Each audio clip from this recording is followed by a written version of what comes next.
ito, experiment tayo. Sukang toba. Binili ko sa Lazada. Yan. So, papahiran natin yan. Experiment ulit tayo. Sana tumagal yung itlog natin for a month. Okay. So, papahiran ko muna nito. Ito nga palang gagawin ko is according sa research ko. 50% tubig and 50% sukang toba. Yan. So, ganun ang gagawin ko. Okay. Konti lang.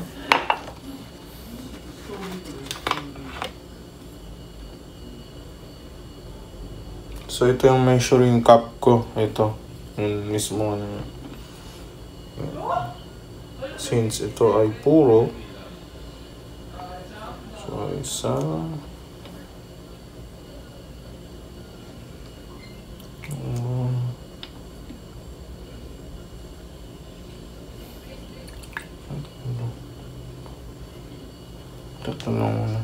Ay na yan. Tatlong sukang toba. Ito yung measuring cup. Patay tubig. So, ang gagamitin natin is tap water. Ay, hindi. Ano na? Ito na, mineral. So, mineral. Okay. So, again. Ganun ulit.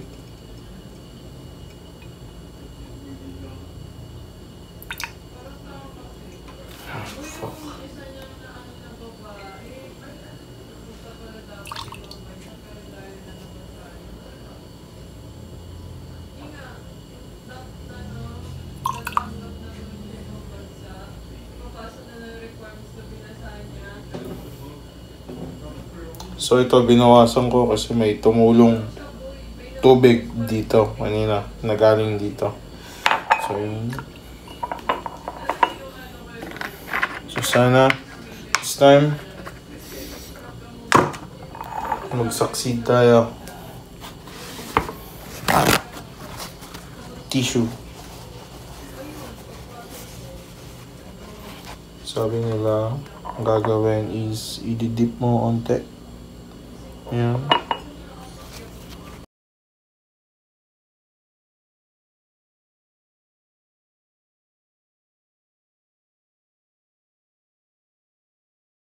Ito na siya.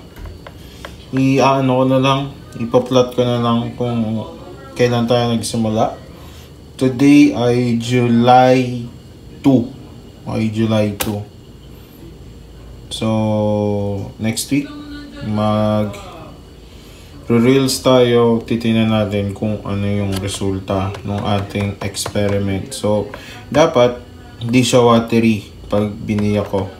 Okay? So, yun yung number 1 goal. Dapat hindi siya watery. Ayun. So, kukuha ko ng 3. Ayan. So, 1 week. So, nag-start tayo July 2. So, pa 1 week. Kailan ba yung July ito? Wait lang.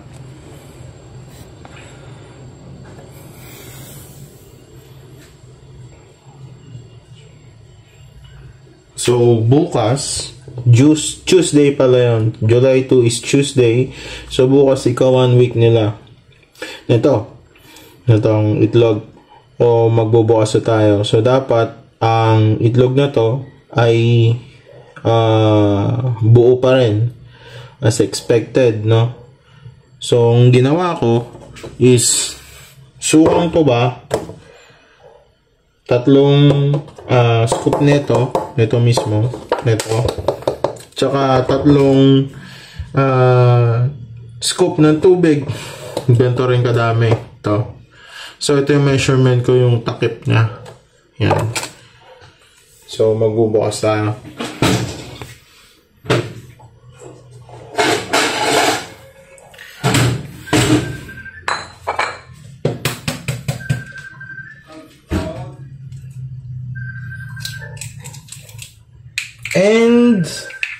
Tadan! Fresh pa rin. Wait lang, may tumatawag.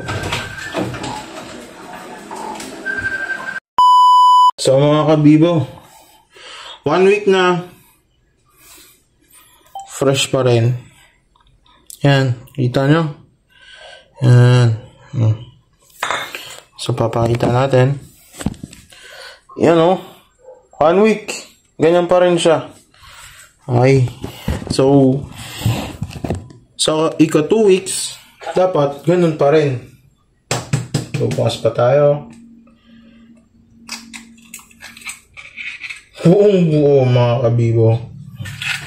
So, mukhang nag-succeed na tayo sa ating experiment. Yan. Oh my goodness.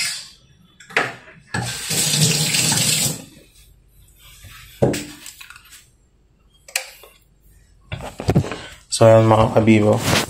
Usually kasi, according sa research ko, no, 3 days, nakikita nyo yung transparent na yan. Wala na yan. After 3 days, magiging watery na yan. So, nangyari, 1 week niya tomorrow. So, nag-start tayo July 2, 1 week na tomorrow. Meron pa rin siyang ganito. So, looks fresh, pero hindi siya fresh. Hindi siya freshly harvest. 1 week na siya. But still, meron pa rin. Wow. Looks fresh. Galing. So, sukang toba ang ginamit ko. Tapos, ang temperature room ang pinaka-importante sa lahat. So, ako siya nilagay. Dito ko lang siya nilagay. Room temperature. Yan. Yan siya. Yan. Yung mga susunod pa nating bibiyakin. No? Yan. So, sana maging successful tayo. No? At least umabot siya ng 1 buwan. Okay na ako doon. Tapos, ito yung mga freshly harvest namin. Yan. So, meron na kaming, I think, 1 tray na to. Yes, 1 tray na to. Yan. 1 tray na to. Yan. So, tingnan natin mga kabibo sa ika 2 weeks na ating egg experiment. Bye-bye! Why you always in the mood? I'm acting brand new. I ain't trying to tell you what to do, but try to play it cool. Really, I ain't playing by the rules. Everything better with a view. Why you always in the mood? I'm acting brand new. I ain't trying to tell you what to do.